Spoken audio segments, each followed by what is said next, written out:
Employers of Reddit, what jobs are you finding to be impossible to fill? The company I work for has been trying to fill a dispatcher position for over a year and a half now. Part-time, evening shift. They're not offering competitive pay, and everyone is suffering for it. Trying to get someone for $1 over minimum wage for a job that should start a good $5 to $7 per hour more is painful to watch. They're either incompetent or realize really quickly what the job entails and book it out of here. Not an employer, but my hospital has a hard time finding nursing assistants. Who knew it would be hard to find people willing to wipe asses for not much pay? While more and more people are realizing how awesome getting into coding/programming can be, there seems to be a significant lack of individuals who are capable of critical thinking on top of programming. You'd think the two go hand in hand. They don't. It's just like the saturated graphic design market. Shitloads of people who are capable of using the programs, but haven't a single creative or critical thinking bone in their body. Construction manager here. The demand for construction is here, but the workers left during the recession and don't want to come back to repeat history. I'm in this boat. Worked for 12 years as a carpenter. Loved it. Work fell off in 2009. Held on as long as I could. Lost my business and house. Gained 2 kids. Went back to school in 2011 to support the fam. Now I work in IT. No way I'm giving up this salary and benefits. I miss construction so badly though. People to work in nursing homes, PT, OT, kitchen, nursing. Big portion is nursing staff. I don't know if it's just the company that's having issues. 2 of our facilities are having staffing issues, but we are constantly understaffed and getting overworked, to the point where more people are leaving because they are overworked. Management keeps saying, no one is applying, but I don't think they are offering people enough to stay/want to work there. Edit. Jesus. People, I was just blowing off steam from being overworked. I'm just a student nurse working as a CNA until I graduate and become an RN. Yes, I know I make shit pay for everything I have to do. Yes, I know the facilities are super expensive to live in, and I know that money doesn't go directly to the staff. Yes, I know that some facilities don't give a shit about their residents, and ST wasn't mentioned because we're fully staffed in that department. There's 4 of them by the way, so don't give me that sass. And yes, I am still in the process of trying to leave to work as an actual student nurse in a hospital. Yep. CNA here. Caregiving jobs are one of the most underpaid professions for what we do. They are understaffed at almost every facility I've ever seen. We have a ducking demanding job. Physically, mentally, emotionally. We wipe ass, clean up vomit and shit, get physically and verbally assaulted. We run ourselves ragged on huge assignments, barely get 2 minutes to go to the bathroom, or sometimes not at all.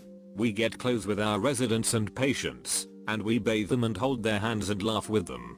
We are with them when they have birthdays, and when they are sick, and when they die. We become their family when they have none. These should not be barely above minimum wage paying jobs, but they are. The only way to get good workers to come in and stay is to pay them what they deserve.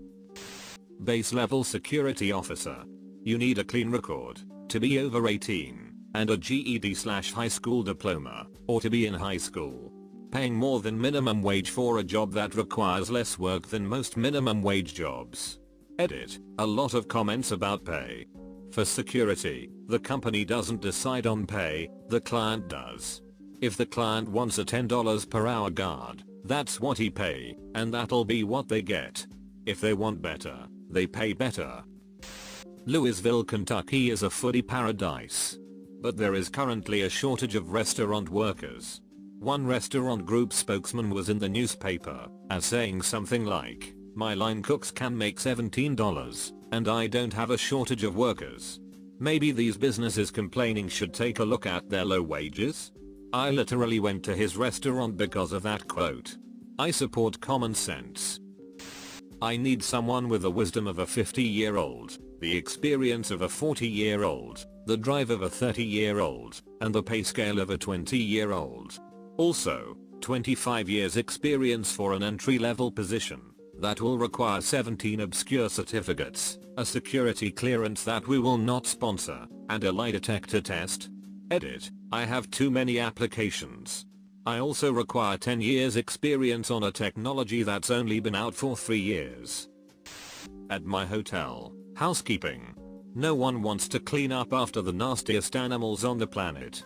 Plenty of hours and reliable work to be had, but no one wants to do it. They should be paid more, I guess. Or people could just be less disgusting. Anyone want to be a school bus driver? But do you have a valid CDL? Any DUIs? Criminal record? Oh, okay, never mind. Literally anyone, please. I worked as a school bus driver in a Midwestern state. Got paid just over $100 per day, and worked about 5 hours a day total. Sounds pretty great, but you only work 180 days per year. The strip mall down the street from my work is having trouble hiring security guards who don't sell drugs. I would like to be a security guard. Great, but you can't sell drugs. Duck that noise. Despite what employers will say, all jobs are fillable if you pay enough money. There was a CEO a few years ago who wrote complaining that they could not hire welders, and turns out they were offering $20 per hour. I'm a believer that in this globalized world with massive availability of education, there is no such thing as a shortage of workers. It's just that the pay isn't enough for the job conditions. Sometimes wage expectations go up, and businesses need to deal with that, or they won't be able to operate. My former landlady works in HR for a recruiting firm. She found, on multiple occasions, that she had to hire people whose interviews were train wrecks and had huge red flags, large gaps in work history, talking like 6 to 10 years, no kids, as well as one that had a major problem with a former employer. All because they were fluently bilingual in English and French. These were mainly call center type jobs, sales development type things. Not the funniest work, but if you speak French, and you need a job, you can find one in Southern Ontario. Truck drivers. Most of the people on the road are in their 50s to 60s. They are starting to retire or die. It's even hard to find contract drivers to help on busy delivery days. Edit. Just because billion-dollar trucking companies might get automated in the next 20 years, doesn't mean most companies can or will. That doesn't even touch on the inevitable regulations by the DOT, which will almost certainly require a human behind the wheel in case of an emergency. On top of that, you'll have a CDL even if automation does take over. That alone will net you decent paying jobs, relative to other jobs that don't require a college degree. It's mainly because the hours are long, the trips are long, and it's a pretty dangerous job. Young people see that and avoid it. Yeah, tell most of these jobs you're a felon, and watch them glaze over. Doesn't matter how back on track your life is. Sometimes doesn't matter how long it's been. I'm employed by a small business, simply because nobody else wanted me. The upside? My employer has me on his side through and through. There's something to be said for a guy that hears me out, doesn't judge, and offers me a job. Does it pay the best? No. However, it pays enough to help me keep building my life. It's flexible, and doesn't demand the friggin' universe out of me while paying jack shit. Looking at you. Food service. You want good candidates? Sometimes, just maybe, good people have skeletons. One big problem, and I see it echoed in this thread, is that employers don't want to train. Companies just don't want to invest in their workers anymore. They only want to hire experienced workers. They don't want to apprentice, and if they do, they don't want to pay for it. They expect colleges to do all of this for them. What I've found is that college can't fulfill this role, even though colleges sell themselves as if they can. College can only teach you basic hard and maybe some soft skills that can maybe get one's foot in the door. If employers want good employees that will stick around, employers need to be willing to train and pay employees well, even in training, and not dole out crazy or unrealistic workloads, or an otherwise toxic environment. Training will make them good, specific to your industry and company, and the pay and positive work environment will help them stay. My valet company is having an incredibly hard time filling supervisor positions at locations at Oslo, and you don't do anything for 12 hours. $15 per hour. Though, part of the reason why it's hard is because they want these people to be educated. People get educated so they don't have to work as a valet super for $15 per hour. They call them unicorns for a reason, but people with both programming plus design skills. They're rare and few between, but it's pretty much an instant hire if you have both. They really help bridge the gap between developer/design teams, and are almost always in demand. People laughed when I double majored in computer science and fine art, but it's opened a lot of doors. In New Zealand, we have a huge shortage of competent, qualified carpenters and heavy truck drivers. Funny that it's the older types of trades. It's like they've fallen out of fashion. The company I work for is emo raging employees. We caption phone calls for people who have lost their hearing. It requires 2 weeks of training. Honestly, it should be 3, and it's a skill that doesn't come easy, but nearly everyone is capable of picking it up. We sit in cubicles and don't interact with anyone, just listen and caption. They'll take basically anyone over 18. It was a good job when I started a few years ago. The times between calls were enough to study or browse the internet. The pay was pretty fair. Now the idle times have fallen dramatically, and the pay hasn't changed at all. Meanwhile, similar call center jobs are paying more just to read from a script. People quickly get burnt out and quit. The department in charge of scheduling is a mess. It's mismanaged to hell, and the employees are even more overworked than the captioners. Interactions with them can be shady as hell, and they're known to go back on their word about time off and schedule changes.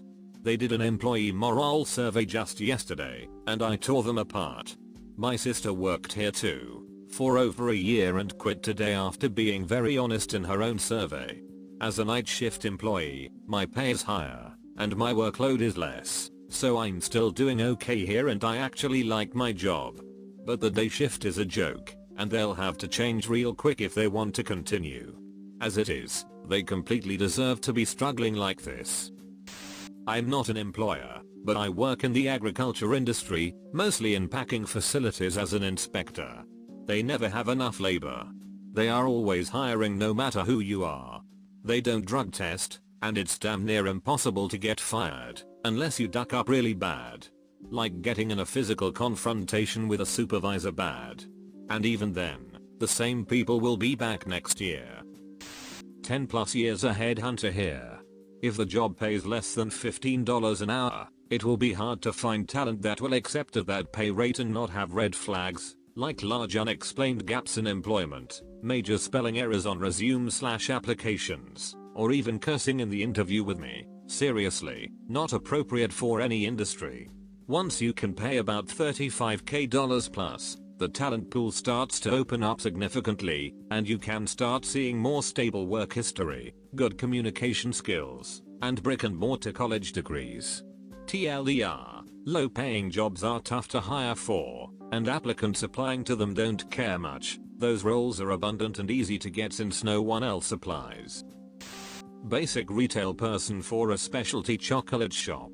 I am just baffled at how hard it is to get someone for this job. We pay more than most retail jobs in the area. It's the easiest retail job I've ever worked. Customers are 90% nice because who gets bishy about chocolate? We'll teach you everything. You get to dip things in chocolate and make fudge and take home mistakes. We give you free chocolate. I can't even get people in to interview. Out of 20 calls I made last week, been trying to hire since March, 5 were wrong number/out of order. 10 were voicemails that never called back, and 5 were interviews that just never showed up. It's been months of this. What the duck?